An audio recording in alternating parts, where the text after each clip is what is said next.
Olá pessoal, tudo bem? Eu sou o Sidney Lima e estamos aqui de novo com o Em Cartaz dessa semana, trazendo um assunto muito polêmico, que é a imparcialidade da imprensa brasileira. A nossa convidada, a Rafaela Anunciação, uma jornalista de Salvador, está aqui para nos esclarecer sobre esse tema. E como sempre, no final do nosso Em Cartaz, no último bloco, teremos uma fantástica atração cultural que você não pode perder. Fique ligado, é um minutinho só, o Em Cartaz está só começando.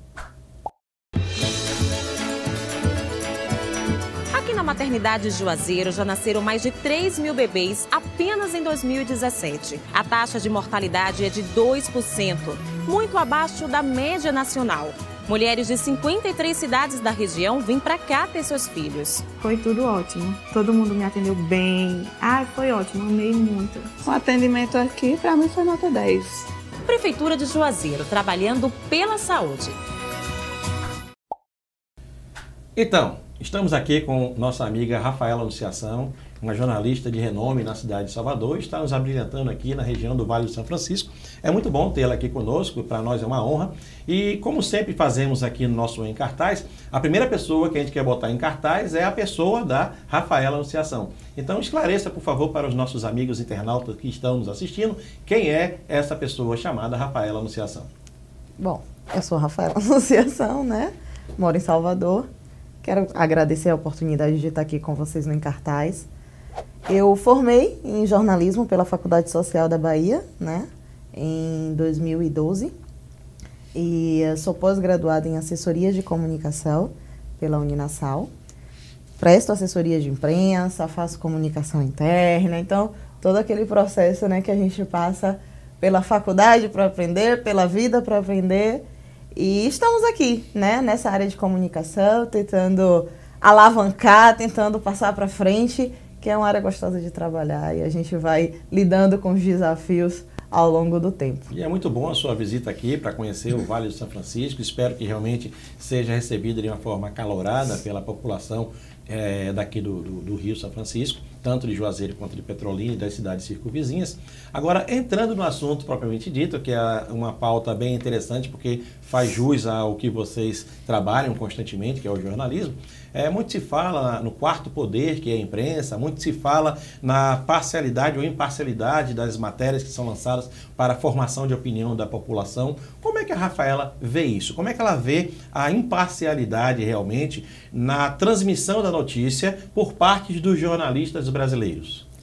Então, é um tema, né, um assunto bem polêmico, porque a gente é programado, vamos dizer assim, né, ao longo dos 4 anos que passamos na universidade, a trabalhar com uma coisa chamada imparcialidade, né? E a gente até tenta fazer isso, mas a gente não pode ser ingênuo, né? Nós não podemos ser ingênuos ao ponto de achar que as pessoas, né, o jornalista, ele não vai dar, em algum momento, o tom da sua opinião naquela situação.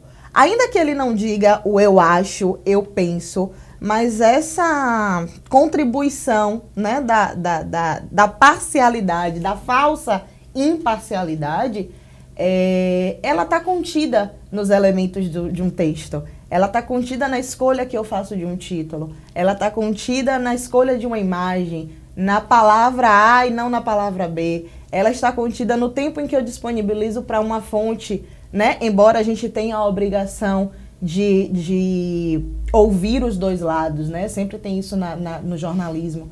Então, ainda que eu tenha todo um cuidado de ouvir as partes envolvidas, de às vezes até dar ao mesmo tempo, mas a fala que eu vou escolher para representar, né, uma pessoa ou a outra, tudo isso, querendo ou não, ainda que de forma não pensada, o jornalista ele vai estar ali dando os seus pitacos, né? Ele vai estar dizendo que ele concorda com aquilo ou que ele discorda, né? Ainda que de forma não explícita. Sim.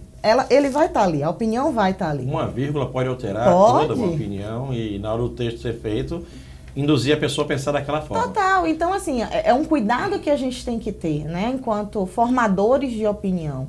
Então, quando eu vou relatar determinado assunto, vou tratar de determinada situação, eu tenho que pensar exatamente qual é o enquadramento que eu vou dar para aquilo, né? Qual é o viés que eu vou chamar aquilo, né? A minha reportagem, a minha entrevista. Então, assim, quando você me pergunta uma coisa e deixa de me perguntar outra, você está querendo levar, conduzir para algum lugar. E geralmente a gente sempre conduz para aquilo que nos interessa. Sim. Inclusive, a gente reporta algumas profissões como sendo profissões cruciais para não se cometer erros. O policial militar não pode cometer erro, o médico não pode cometer erro, o juiz não pode cometer erro. Você poderia dizer que os jornalistas estão nessa categoria dos profissionais que pelo menos não deveriam cometer erros por influenciar tanto a opinião pública no nosso país? Ah, com certeza. Isso assim, sem sombra de dúvida, né? Porque se você sabe das coisas hoje é porque tem ali um produtor, tem um jornalista. Hoje todo mundo se diz jornalista, né? Mas tem sempre alguém por trás da notícia, né? Então a notícia ela não chega para você porque aconteceu e... Não, ela vai chegar para você porque alguém tem interesse que isso seja publicado, né? Então, por que hoje é tão importante para as empresas, pequenas empresas, grandes empresas, terem um assessor de comunicação, terem um assessor de imprensa? Justamente por conta disso. Porque todo mundo quer estar em notoriedade. Todo mundo quer estar, né, sendo visto em visibilidade. Mas, em contrapartida, essa grande visibilidade... ela traz consigo os seus percalços, né? Então, assim, a partir do momento que você se torna uma pessoa pública, a sua empresa se torna pública, público no sentido de ser conhecido, você traz para si determinadas responsabilidades. Então, hoje a gente está num sistema em que temos que ter cuidado até com aquilo que pensamos, né, para não entrar aí numa briga desnecessária, digamos assim, com outras instituições, com outras associações, enfim, você tem que ter cuidado com tudo que você pensa, com o que você diz, com o que você fala. Então, aí o papel do assessor, né? Aí o papel daquela pessoa que vai orientar o diretor de determinada empresa, a colocação de determinada empresa no mercado. Então, por que apoiar A e não apoiar B? Né? Então a gente tem que ter esse cuidado. Então eu digo sim que o jornalista ele tem que ter, acho que tanto quanto o médico que está ali com uma vida na mão, um juiz que está com uma decisão importante, o jornalista ele é capaz de acender, né? Ou derrubar qualquer pessoa, qualquer instituição. Aqui no Brasil a gente torce muito, como se fosse o futebol. Eu torço por um político A e uma parte da população torce pelo político B. Eu torço por um time A e a outra parte torce pelo time B. Eu assisto um jornal com um jornalista A e outro grupo assiste um jornal com o jornalista B. A gente ouve a mesma matéria, a mesma notícia, com vieses diferentes e a gente acaba percebendo que existe uma discussão sobre o que falou A e o que falou B.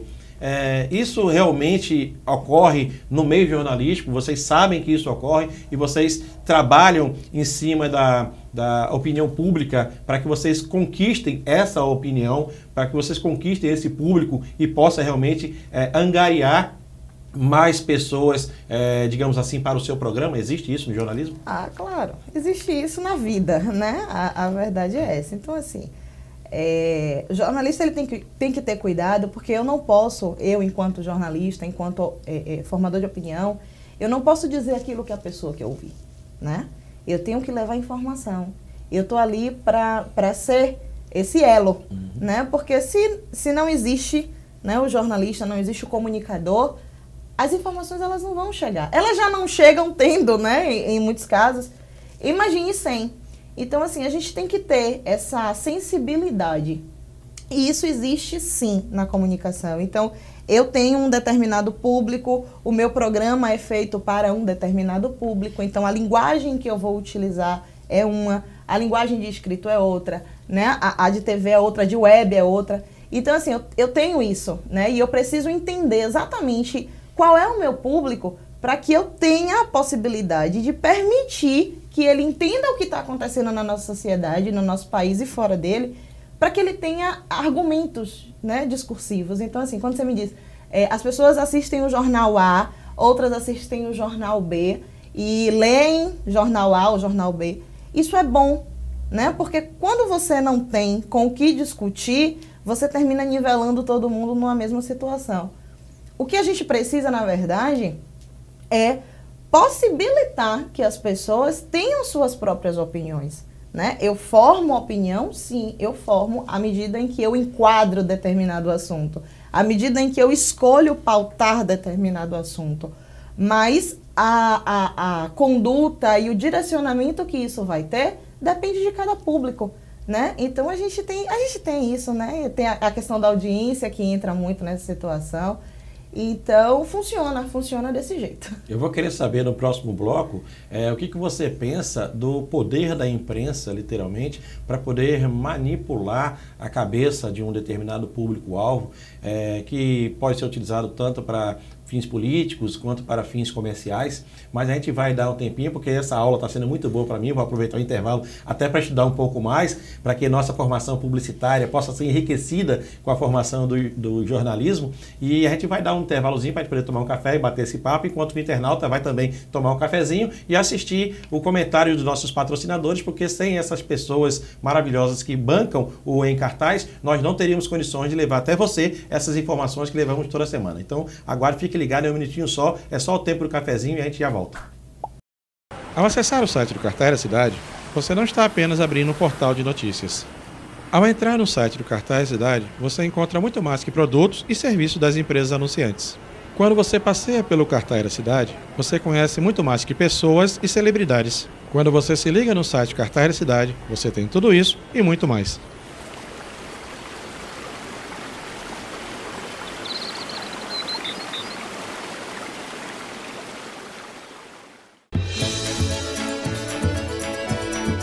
Na maternidade Juazeiro já nasceram mais de 3 mil bebês apenas em 2017. A taxa de mortalidade é de 2%, muito abaixo da média nacional. Mulheres de 53 cidades da região vêm para cá ter seus filhos. Foi tudo ótimo. Todo mundo me atendeu bem. Ai, foi ótimo, amei muito. O atendimento aqui, para mim, foi nota 10. Prefeitura de Juazeiro, trabalhando pela saúde. Então, Rafaela, dentro dessa parte de comunicação, de jornalismo, a gente sabe da responsabilidade de jornalista, mas existe realmente uma tendência a se usar o jornalismo para outros fins aqui no país, para beneficiar ou prejudicar A ou B, tanto na parte política quanto na parte comercial. Você sente isso aqui no país? A gente tem que ter cuidado, né, com essas afirmações, porque, como toda profissão, né, nós temos os bons e nós temos os ruins. Então, claro, eu não posso ser inocente nem ingênua ao ponto de lhe dizer que na comunicação, no jornalismo em si, na produção, na publicidade, não existam, né, pessoas que queiram, né, dar uma rasteira, passar o pé na... Existe e vai existir sempre, porque o ser humano é assim, né? Perfeito. É uma tendência, não é uma questão de profissão. É a cultura. É uma questão eu digo até de caráter, né? Porque existem pessoas que acham que para crescer elas precisam pisar, elas precisam humilhar. E no jornalismo não é diferente, né? Nós temos grandes nomes da comunicação que estão fora da TV, estão fora do impresso, estão fora de produção, justamente porque não se rendem, né, a questão unicamente financeira. Então, claro, a gente sabe que todo veículo ele precisa sobreviver, por isso existem os anúncios, por isso existem as propagandas, as publicidades, mas em contrapartida, um veículo de comunicação, né, que está ali com a função de promover conhecimento, de promover notícias, de informar, de contar para as pessoas uma história, porque jornalizar não é nada mais do que contar uma história, né? Contar para o outro o que está acontecendo. Às vezes a história é alegre, às vezes a história é triste, às vezes, né, tem a questão política, tudo isso envolvido, mas é um contar de história.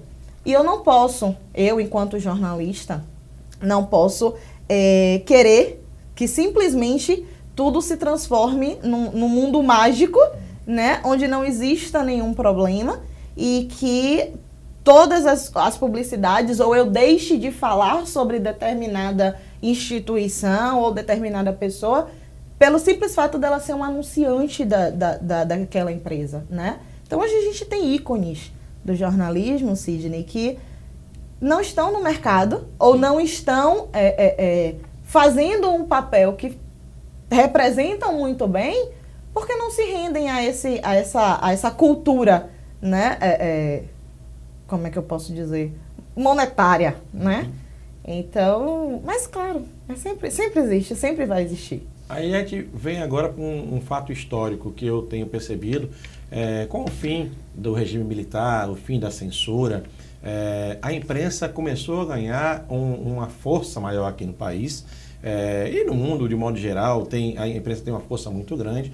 Já vimos filmes aí feitos sobre a imprensa, O Quarto Poder, com John Travolta, que é um filme muito bacana para quem quiser assistir e entender o que nós estamos falando aqui. Mas às vezes não existe um certo exagero por parte da imprensa expondo determinadas pessoas ou instituições antes mesmo de se averiguar determinados fatos, e depois de exposta essa pessoa ou essa instituição, existe até uma dificuldade de refazer a imagem daquela pessoa. Então, esse cuidado que nós temos que ter com qualquer profissão, também não deveria ter que tomar o cuidado na profissão de jornalismo. Talvez até você possa nos passar algum caso que vocês estudem na faculdade, que vocês estudem no dia a dia, para exemplificar isso que nós estamos falando aqui? Sem sombra de dúvida, né? Eu falei para você agora há pouco que o jornalismo, né, a comunicação, ela pode acender ou derrubar. Isso. Qualquer pessoa ou qualquer instituição. Com o advento hoje das redes sociais, por exemplo, quando uma empresa não lhe atende da forma como você acha que ela deveria lhe atender, ou quando você tem um problema que ele não é resolvido, a primeira coisa que... Hoje você não procura mais, né? Você não procura mais o PROCON, você não briga mais com ninguém, você não vai num saco, você não faz mais isso. Então, a primeira coisa que você faz com um celular é acessar a sua rede social e postar lá que... A sua opinião. Né, fulaninha não presta. Isso para uma instituição... Em alguns casos ela consegue reverter, em outros, nunca mais, né? Então, na faculdade, a gente costuma trabalhar e ouvir muito o caso da escola base, né? Então, o caso da escola base é emblemático. Virou até livro, né? Virou livro, e assim, é um livro que vale muito a pena a leitura para a gente aprender, enquanto jornalista, o que não fazer, né? O que eu não devo fazer? Porque assim, nós temos, como toda profissão tem, uma espécie de manual, né? Nós temos o manual que nos rege. Então, lá ele vem me dizendo o que é que eu devo fazer. Então, eu devo atender sempre as minorias, né? Então, eu devo ser fiel à verdade. Eu devo proteger a minha fonte no sentido de que, se eu tenho uma fonte em estado de vulnerabilidade e a informação que ela tem para me passar é importante, a gente vai dar para aquela fonte o direito de não se identificar, por exemplo, né? O que não significa dizer que eu não deva procurar informações verídicas e que sustentem aquilo que eu estou informando para o cidadão, entende? Mas eu tenho que ter o cuidado de ter a certeza que aquelas informações, elas são reais. Então, eu costumo dizer assim, que a ficção limita a arte. A ficção limita a vida real. Então, assim, a gente tem um filme lançado, acho que em 2016, 2015, não me lembro ao certo, chamado Spotlight, Segredos Revelados. Gente, aquilo ali, para um estudante de comunicação, um profissional de comunicação, é exatamente um quadro do que deve ser feito. Então, assim, o jornalista, ele recebe a informação, eu não posso tomar aquilo como pura verdade, né? Cabe a mim, é meu esse papel, de dizer assim, não, eu tenho que saber se aquilo é real, né? Então, eu tenho que averiguar, principalmente quando você trata de assuntos tão delicados, né? Envolvendo uma minoria, por exemplo, né? No caso do filme, tem essa questão do abuso sexual, né? Da Igreja Católica, enfim. Existe uma trama por trás, mas existe também o que deve ser feito. E tem aquilo que não deve ser feito. O que é que não deve ser feito? O caso Nardoni, por exemplo, que foi inclusive o tema da minha monografia.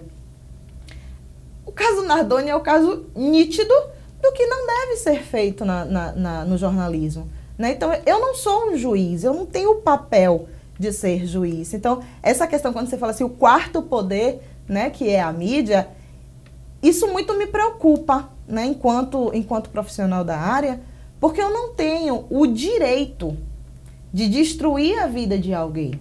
Eu não tenho o direito de julgar alguém, porque eu não tenho know-how para isso. Mas eu tenho o dever de informar as pessoas o que está acontecendo.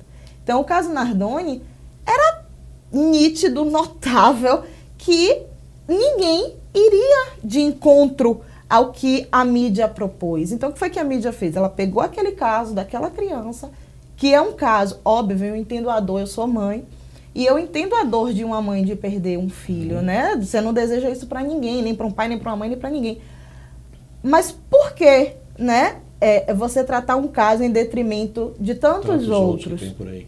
Todos os dias, centenas de crianças são assassinadas, né, no nosso país e não tem essa notoriedade. Hoje você liga a TV, lê um jornal, você só vê notícia ruim. Isso. Essa é a verdade. Então, assim, quando você pega um caso como o dos Nardoni, não precisava ser, né, um juiz para você saber que o cara ia condenar. E no primeiro dia de notícia, logo de no imediato. No imediato, sabe? Então, assim, eu tenho que ter o cuidado. E aí, a gente entra, já que eu estou falando desse caso específico, a gente entra do cuidado, por exemplo, das informações fornecidas para a mídia como um todo. Então, assim, se eu tenho um caso desse, eu tenho segurança pública envolvida, eu tenho uma série de situações que eu preciso ter ali um cuidado do que eu vou informar. Nem tudo precisa, né, ser dito ao jornalista, mas em que sentido? Eu não estou falando que tem que se esconder a verdade.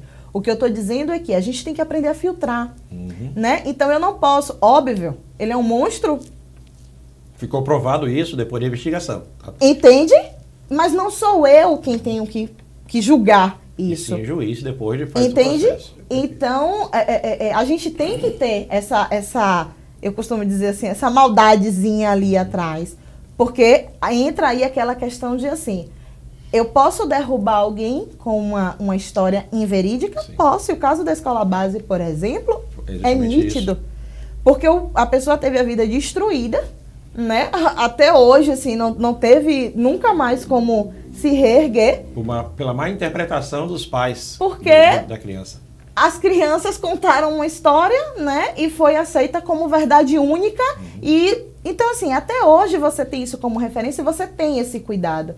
Depois desse, óbvio, tiveram vários outros, mas aí você tem, por exemplo, eu trago os Nardoni, porque foi um caso, né, assim, similar com a questão da audiência que se teve, para que a gente tenha o cuidado. Eu tenho que ter cuidado para eu não, embora eu seja um formador de opinião, eu tenho que ter o cuidado de não influenciar as pessoas a um nível em que não se permita a presunção de inocência. Então, todo mundo é inocente, até que se prove o contrário. Então, eu tenho que ter isso na minha mente. E, óbvio, os fatos por si só, eles vão levar, né, se é o culpado ou se não. Mas eu tenho que ter um cuidado, eu tenho que ter uma averiguação, eu tenho que fazer o papel de investigador mesmo, né? Não é à toa que existe o jornalismo investigativo. Então, assim, eu tenho que ser o cara que vai ali, 2 mais 2 são 4, mas quem disse isso? De onde tirou isso? Né? Então, eu tenho que ter esse cuidado. Rafaela, muito bom ter você aqui. Eu queria ter 3, 4 horas na internet para estar conversando com você. Eu gostaria que você viesse aqui mais vezes, porque o assunto ele é muito polêmico, ele inclusive dá margem a diversos tipos de interpretação, e a nossa intenção enquanto comunicólogos aqui no Em Cartaz é justamente isso, fazer com que o internauta tenha a sua opinião com base em diversas outras opiniões de profissionais que nós trazemos até aqui.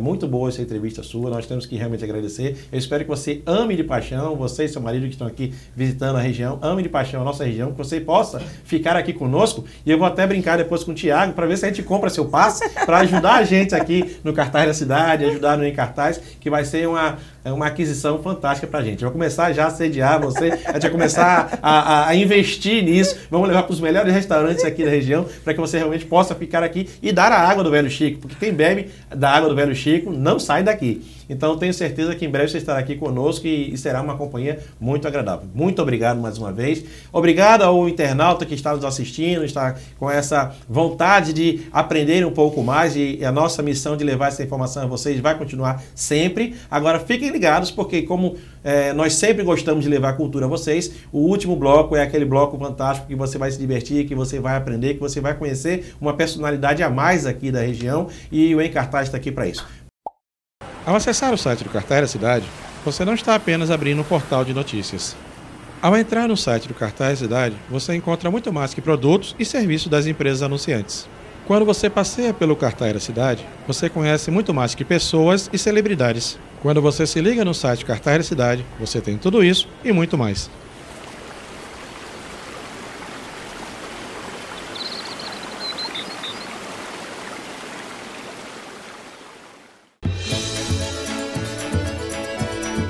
Na maternidade Juazeiro já nasceram mais de 3 mil bebês apenas em 2017. A taxa de mortalidade é de 2%, muito abaixo da média nacional. Mulheres de 53 cidades da região vêm para cá ter seus filhos. Foi tudo ótimo. Todo mundo me atendeu bem. Foi ótimo, amei muito. O atendimento aqui, para mim, foi nota 10. Prefeitura de Juazeiro, trabalhando pela saúde. Então, pessoal, como sempre, estamos aqui no terceiro bloco do Em Cartaz, e dessa vez eu estou super feliz, porque pela primeira vez a gente trouxe aqui uma pessoa linda, fantástica, maravilhosa, que é a nossa amiga de longas datas, Joyce Guirra. Ela tem uma experiência muito grande nessa arte cultural, mas eu queria ouvir dela, como a gente sempre coloca o pessoal aqui em Cartaz, quem é a Joyce Guirra, para que você possa conhecer um pouco mais. Então, Joyce, muito obrigado por ter vindo. Quem é a famosa Joyce Guirra? Prazer imenso estar aqui participando do Em Cartaz, esse programa tão bacana, né, que dá abertura aí para que a gente possa mostrar um pouquinho do nosso trabalho. Quem eu sou? É uma pergunta que pode parecer simples, né, mas é bem filosófica. Todo mundo conhece, mas a gente quer conhecer um pouco mais. Pois é, então, eu sou Joyce Guirra, cantora, jornalista, mãe, enfim, muitas atividades, né, mas assim, me dedico com muito prazer em todas elas. E na área musical, né, eu estou aqui na região há mais de 10 anos, né, e desde que vim para cá, né, desde o tempo de faculdade aí já tinha essa ligação muito forte com a música, que é uma herança de família. E é isso, né? Estou aqui sempre me apresentando nos barzinhos, né? Fazendo evento, né? Fazendo apresentações também em espetáculos musicais, sim, né? Vivendo da música, né? Que não tem nada melhor para o artista do que viver da sua arte, né? O dinheiro é bom, mas os aplausos também funcionam de vez em quando. Com certeza. Mas o dinheiro é bom. E para que a gente possa usufruir da sua beleza, da sua música, do seu profissionalismo, a gente liga para onde? Para que Tiago possa botar os caracteres aqui. Pronto, o telefone de contato é o 749-8836-0864. Também podem me encontrar aí nas redes sociais, né? Joyce.Guirra, Facebook, Instagram, estou por aí. E o que eu posso dizer é que eu recomendo, conheço ela cantando, independente de ser jornalista, muito boa mesmo na parte da música, o show dela é fantástico. Todo mundo que puder ter o prazer de vê-la cantando em algum lugar vai querer contratar para levar para sua festa, para o seu evento, com certeza. Agora, Joyce, sem mais delongas, porque nosso objetivo aqui é mostrar a sua competência, o seu profissionalismo, eu queria que você nos desse a honra de encerrar o Em Cartaz de hoje cantando uma bela música para que os nossos internautas possam saborear. Com certeza vamos de música, mais uma vez agradecer a oportunidade. Quero vir outras vezes também para mostrar mais coisa, então vamos lá.